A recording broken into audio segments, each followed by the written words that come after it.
కొన్నిసార్లు బయట వాళ్ళలో ఏదైనా ఘనత ఉంటే మనం దాన్ని చెప్పడానికి ఇష్టపడం కదా, మన వాళ్ళే పొగుడుతూ ఉంటాం.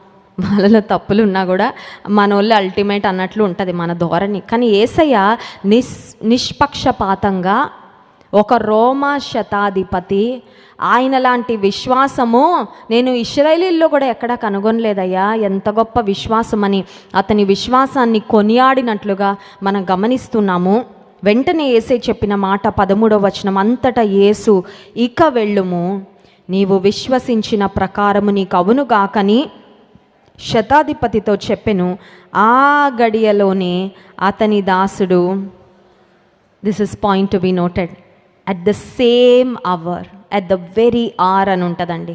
ఇక్కడ యేసయ్య వెళ్ళు, నీ విశ్వాసం ప్రకారము అతను స్వస్థత కలుగుతుంది అని యేసయ్య చెప్పిన ఆ మాట వచ్చిన అదే క్షణము, అదే నిమిషము అక్కడ ఇంటి దగ్గర అద్భుతం జరిగిందంట. ఎలా తెలిసిందంటే వెళ్ళాక చెప్పారు, కరెక్ట్గా 10 నిమిషాల క్రితమేనండి జరిగింది. ఇతను టాలీ చేసుకుంటే 10 నిమిషాల క్రితమే యేసయ్య మాట పలికారు.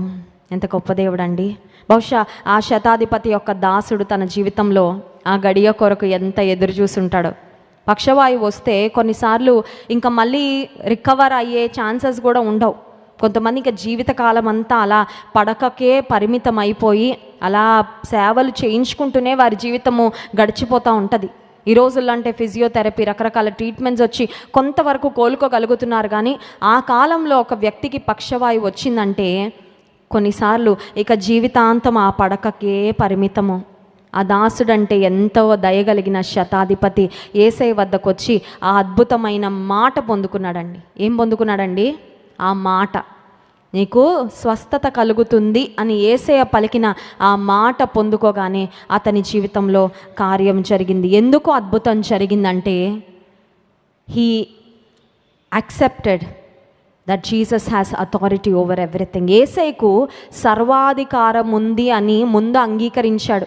ఇందాక మనం చూసాం, ఆయన స్వకీయులు ఆయనను అంగీకరించలేదు, ఆయనను గూర్చి అభ్యంతరపడ్డారని. ఈ రోజుల్లో కూడా యేసయ్యను గూర్చి అభ్యంతరపడేవారు చాలామంది ఉన్నారండి. వారు అభ్యంతరపడ్డమే కాదు, 10 మంది కూడా యేసయ్యను గురించి అభ్యంతరపడేలాగా వారు మాట్లాడుతూ ఉంటారు. వారు కొన్ని పనులు చేస్తూ ఉంటారు. వారు అనుకుంటారు యేసయ్యకు దూరంగా మనుషులను తీసుకువెళ్ళడం అది పెద్ద హీరోయిజం అనుకుంటారు. అని వారికి అర్థం కావట్లేదు. యేసయ్యకు దూరంగా వెళ్ళి వారు నష్టపోతున్నారు, యేసయ్యకు దూరంగా అనేక మందిని తీసుకువెళ్ళి వారిని కూడా నష్టపరుస్తున్నారని అర్థం కావట్లా. కానీ అందుకే దేవుని వాక్యంలో అభ్యంతరములు రాక మానవు, కానీ అది ఎవరి వలన వస్తుందో వానికి శ్రమ అని. చాలాసార్లు కొంతమంది అభ్యంతరకరంగా ఉంటారు, సంఘంలో అభ్యంతరపరుస్తారు చాలామందిని. They are like a stumbling block. తోటి విశ్వాసులు దేవునిలో ముందుకు వెళ్లకుండా, సంఘానికి రాకుండా, దేవుని ప్రేమించకుండా వారికి అడ్డుబండలా తయారైపోతారండి. వాళ్ళు అనుకుంటారు నా వల్ల కొంతమందినైనా మందిరానికి వెళ్లకుండా ఆపానండి.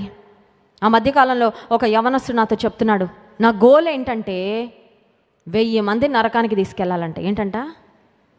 I was really shocked. ఎందుకంటే అట్లాంటి గోల్ నేను ఎప్పుడు వినలేదండి.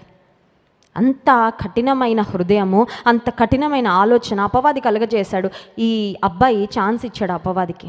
ఆ యవనస్తుడు అంటా ఉన్నాడు, 1000 మందిని నరకానికి ఈడ్చుకెళ్ళడం నా గోల్ అన్నాడు. సౌలు కూడా అలాగే అనుకున్నాడు. నాయన దమస్కు మార్గంలో బండ హృదయాన్ని బద్దలు చేశాడు దేవుడు, అంతే జీవితాన్ని మార్చాడు.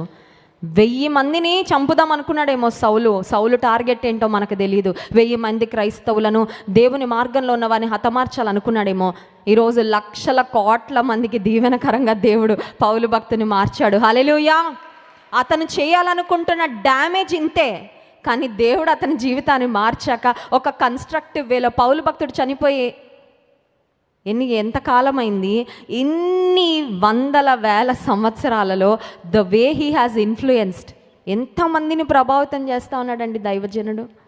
ఆయన రాసిన ఉత్తరాలు, నూతన నిబంధన గ్రంథంలో దాదాపు 13 పత్రికలు, పుస్తకాలు కలిపి మనం చూసినట్లయితే ఆయన దేవుని కొరకు రాసిన ఆ మాటలు, ఆయన సంఘాలను ప్రభావితం చేసిన విధానము, నేటి క్రైస్తవ్యం మీద కూడా అపోస్తలుడైన పౌలు యొక్క పరిచర్య, ఆ ఎఫెక్ట్, ఇది ఇంకా ఇన్ఫ్లుయెన్స్ ఇంకా కొనసాగుతూనే ఉంది.